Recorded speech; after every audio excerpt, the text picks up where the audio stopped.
हाँ तो मेरे प्यारे दोस्तों, स्वागत है आप सभी के आपके अपने चैनल पवन स्मार्ट स्टडी पर। तो आज की इस वीडियो में लेकर आ गए हैं दोस्तों जैकबोर्ड क्लास 9th, जो आप लोग का 6 मार्च यानी कल ही एग्जाम होने वाला है। ठीक है, उसके लिए दोस्तों यहाँ पर जो है हिंदी के क्वेश्चन पेपर को लेकर आ गए हैं, जो कि आपके एग्जाम के लिए काफ़ी ज़्यादा महत्वपूर्ण रहेंगे। तो अंत तक बनेगा वीडियो में। अगर वीडियो पसंद लगेगी दोस्तों तो वीडियो को लाइक कर चैनल को सब्सक्राइब जरूर कर लीजिएगा। ठीक है, चलिए शुरू करते हैं और देख लेते हैं किस प्रकार से क्वेश्चन आप लोग एग्जाम में देखने को मिलेगा दोस्तों। ठीक है, तो ये देख लीजिए दोस्तों, इस प्रकार से आप लोग को देखने को मिलेगा। ठीक है, जिसमें दोस्तों सबसे पहले आप लोग का रहेगा खंड का, है ना, यानी गद्यांश का क्वेश्चन रहेगा। पहले गद्यांश दिया रहेगा, फिर उस प्रश्न को उत्तर करना होगा। ठीक है, तो चलिए हम लोग पहले गद्यांश को पढ़ते हैं। क्या है दोस्तों कि महात्मा गांधी का जन्म 2 अक्टूबर 1869 को गुजरात के पोरबंदर में हुआ। उनका पूरा नाम मोहनदास करमचंद गांधी था। गांधी जी सत्य और अहिंसा के पुजारी थे। उन्होंने स्वतंत्रता संग्राम में महत्वपूर्ण भूमिका निभाई और भारत को स्वतंत्रता दिलाने में अपना जीवन समर्पित कर दिया। उनका प्रमुख सिद्धांत सत्याग्रह था, जिसमें उन्होंने, है ना, आगे क्या है दोस्तों, अन्याय के खिलाफ अहिंसात्मक संघर्ष की बात की। गांधी जी का जीवन सादगी और आत्मनिर्भरता का प्रतीक था। वे अपने पहनावे, आचरण और विचारों से सादगी और सेवा का संदेश देते थे। 30 जनवरी 1948 को नई दिल्ली में नाथूराम गोडसे द्वारा उनकी हत्या कर दी गई। उनकी शिक्षाएं आज भी विश्व भर में प्रेरणा का स्रोत है। ठीक है, इस प्रकार से आप लोग का गद्यांश हो गया। अब चलिए हम लोग क्वेश्चंस को देखते हैं। देखिए दोस्तों, पहला क्वेश्चन पूछ दिया कि महात्मा गांधी का जन्म कब और कहाँ हुआ। तो गद्यांश में हम लोग देखें, है ना, क्या देखिए दोस्तों कि 2 अक्टूबर 1869 गुजरात के पोरबंदर में। तो ऑप्शन बी इसका राइट आंसर हो जाएगा। ठीक है, सेकंड देख लीजिए क्या पूछ दिया, गांधी जी का प्रमुख सिद्धांत क्या था दोस्तों, है ना, तो क्या था, तो अहिंसात्मक संघर्ष यानी सत्याग्रह। ऑप्शन बी हो जाएगा। ठीक है, आगे देख लीजिए 3 नंबर क्वेश्चन 3 देख लीजिए क्या आप लोग का है कि महात्मा गांधी के जीवन का प्रमुख गुण क्या था। देख लीजिए ऑप्शन दोस्तों यहाँ पर क्या दिया है, विलासिता और ऐश्वर्य, है ना। बी में दोस्तों सादगी और आत्मनिर्भरता, तो ये सही हो जाएगा, है ना, सादगी और आत्मनिर्भरता दोस्तों यही जीवन का उनका प्रमुख गुण था। ऑप्शन बी इसका राइट आंसर हो जाएगा। ठीक है, चलिए आगे बढ़ते हैं। अगला जो क्वेश्चन है क्वेश्चन नंबर 4 में क्या है दोस्तों कि महात्मा गांधी को सत्य और अहिंसा का पुजारी क्यों कहा जाता है। ठीक है, तो उनको जो है दोस्तों इसलिए कहा जाता है क्योंकि उन्होंने हिंसा का विरोध और सत्य का प्रचार किया। ठीक है, तो ऑप्शन बी इसका राइट आंसर हो जाएगा। ठीक है ना, चलिए आगे बढ़ते हैं। अगला क्वेश्चन है दोस्तों क्वेश्चन नंबर 5, और 5 से पहले आप लोग का है दोस्तों एक पद्यांश। इस पद्यांश को पढ़कर ही आप लोग क्वेश्चन को देखेंगे। क्या पद्यांश करें, ध्यान देंगे। यहाँ झरनों का संगीत है, वन का हरियाली रंग, यहाँ धारा का हर कोना भरता है मन में उमंग। पर्वत, जंगल, नदियाँ, फूल, सब में छिपी कहानी। आदिवासियों की धरोहर संस्कृति है अनमोल जो है ना निशानी। माटी में जो गंध है वो मेहनत की पहचान। झारखंड की भूमि से जुड़ा हर इंसान। यहाँ त्योहारों की छटा दिलों के खींच लाए। सरहुल, करम और सोहराय जो खुशियों बरसाए। ठीक है, इस प्रकार से आप लोग का हो गया पद्यांश, है ना। अब चलिए क्वेश्चन को देखते हैं। क्वेश्चन 5 देख लीजिए क्या कह रहा है, ध्यान देंगे कि झारखंड की संस्कृति का प्रमुख आधार क्या है। तो झारखंड की संस्कृति का प्रमुख आधार दोस्तों यहाँ पर है आदिवासियों की धरोहर। ऑप्शन बी हो जाएगा। 6 नंबर देख लीजिए, झारखंड की भूमि की गंध किससे जुड़ी है। तो किससे जुड़ी है दोस्तों, ए में मेहनत है, बी में फूलों है, सी में बारिश है और डी में त्यौहार है। तो यहाँ पर दोस्तों 6 नंबर क्वेश्चन का हो जाएगा ऑप्शन ए मेहनत, है ना। झारखंड की भूमि की गंध जो है मेहनत से जुड़ी है। आगे देख लीजिए क्वेश्चन नंबर 7 दोस्तों। 7 में क्या है कि झारखंड की प्रकृति में किसकी कहानी छिपी है। तो दोस्तों झारखंड की प्रकृति में जो है ना किसकी कहानी छिपी है, तो याद रखेंगे पर्वत, जंगल और नदियों की। ऐसे दोस्तों ये पद्यांश में भी दिया हुआ है। ठीक है, 8 नंबर देख लीजिए क्या है दोस्तों, गद्यांश में झारखंड के कौन कौन से त्यौहार का वर्णन है।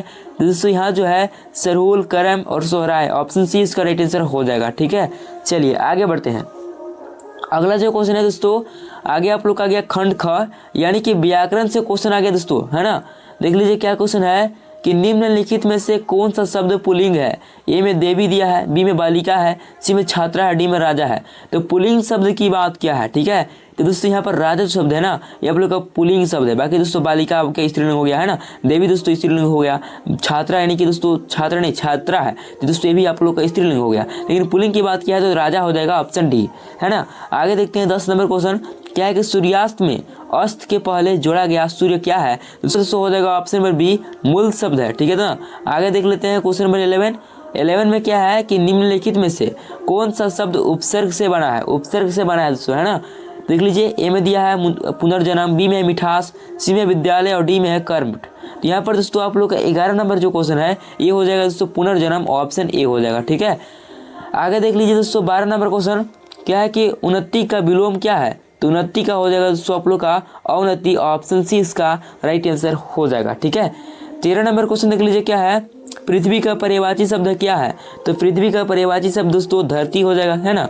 आगे देख लीजिए 14 नंबर क्वेश्चन क्या है दोस्तों कि निम्न में से अशुद्ध वाक्य कौन सा है। अशुद्ध वाक्य का इसमें चूज करना है। तो यहाँ पे देख लीजिए बच्चों ने मैदान में खेला, बी में दोस्तों मुझे तुम्हारे साथ जाना है, सी में वे सुबह जल्दी उठता है, डी में बारिश होने लगी। तो यहाँ पर दोस्तों ऑप्शन नंबर सी दिख रहा है, यही आप लोग का अशुद्ध वाक्य है। ठीक है ना, वे सुबह जल्दी उठता है, वे सुबह ना, यहाँ गलती हो गया, इसी पता चल रहा है। ठीक है, चलिए आगे देख लीजिए 15 नंबर क्वेश्चन।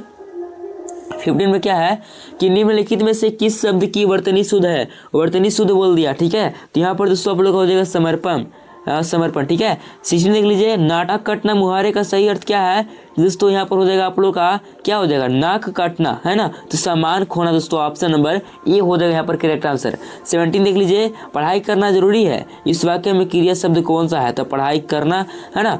तो यहाँ पर हो जाएगा दोस्तों करना, है ना। करना जो है आप लोग का क्रिया है, ऑप्शन बी हो जाएगा।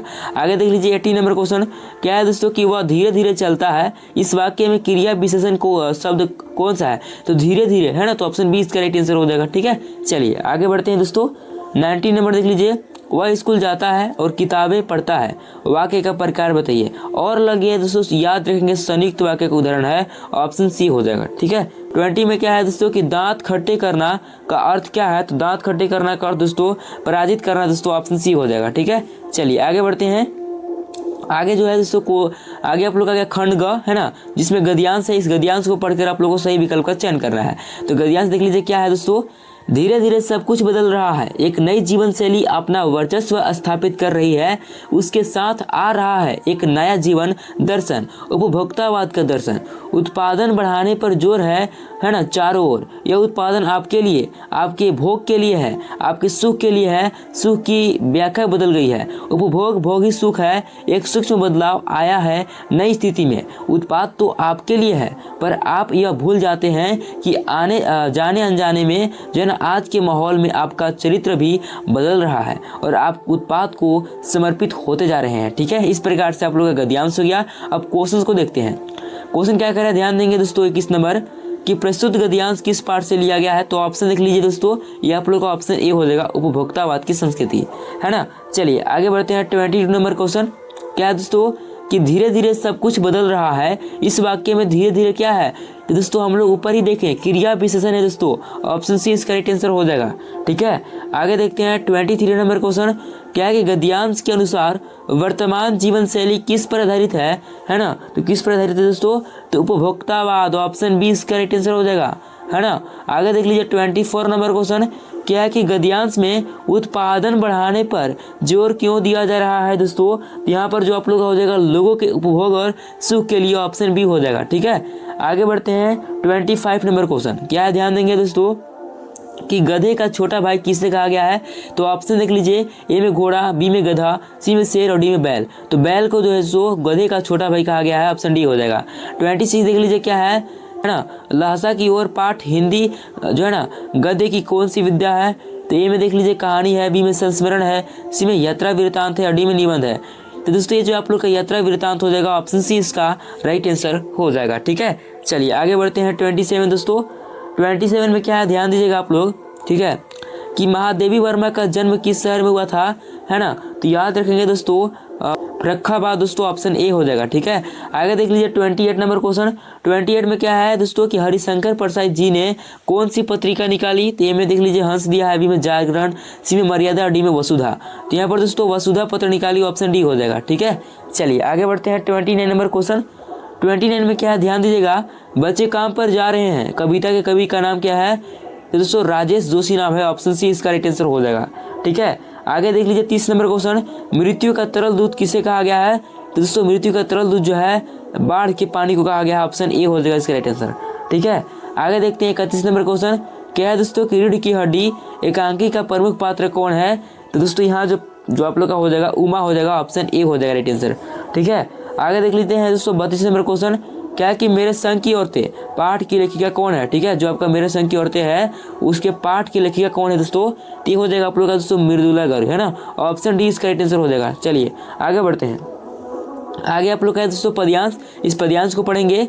क्या है कि रंग रंग के फूलों में रिलमिल हंस रही सखिया मटर खड़ी, मखमलिया पेटियों से लटकी, छिमिया छिपाई बीज लड़ी, फिरती है रंग रंग की तितली, रंग रंग के फूलों पर सुंदर फूले फिरते हैं फूल स्वयं, उड़ उड़ बिरंतों से बिरंतों पर। ठीक है, अब क्वेश्चन देख लीजिए क्या है कि प्रस्तुत काव्यांश के कवि कौन है। ठीक है, जो ये आप लोग का काव्यांश दिया है इसके कवि कौन है दोस्तों, तो ये जो है आपका हो जाएगा सुमित्रा नंदन पंत दोस्तों, ऑप्शन ए हो जाएगा।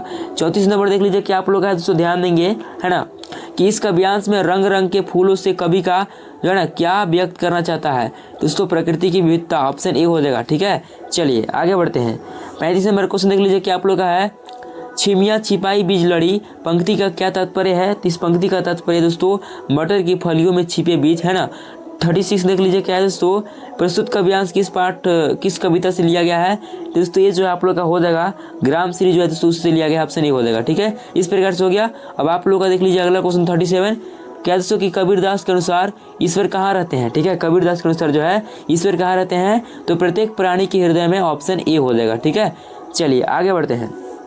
आगे आप लोग का 38 नंबर क्वेश्चन देख लीजिए क्या है, वाक् का शाब्दिक अर्थ क्या है, तो वाक् का शाब्दिक अर्थ दोस्तों हो जाएगा वाणी, ऑप्शन ए हो जाएगा। ठीक है, आगे देख लीजिए 39 नंबर क्वेश्चन दोस्तों, क्या है कि रसखान की काव्य भाषा क्या है, तो ब्रज भाषा दोस्तों, ऑप्शन सी हो जाएगा। ठीक है, चलिए आगे देख लीजिए अंतिम क्वेश्चन दोस्तों, क्या है कि मेघ आए कविता में मेघ का आगमन किस रूप में हुआ है, दोस्तों मेहमान के रूप में, ऑप्शन डी हो जाएगा। तो इस प्रकार से दोस्तों इस वीडियो में 40 मोस्ट वायरल क्वेश्चन देख लिए जो कि आपके एग्जाम के लिए काफी ज्यादा महत्वपूर्ण थे। तो उम्मीद करते हैं आपको ये वीडियो पसंद लगी होगी। अगर वीडियो पसंद लगी होगी दोस्तों तो वीडियो को लाइक एंड चैनल पर नए होंगे चैनल को सब्सक्राइब जरूर कर लीजिएगा। ठीक है, चलिए मिलते हैं इस नेक्स्ट वीडियो के साथ, तब तक के लिए जय हिंद जय भारत।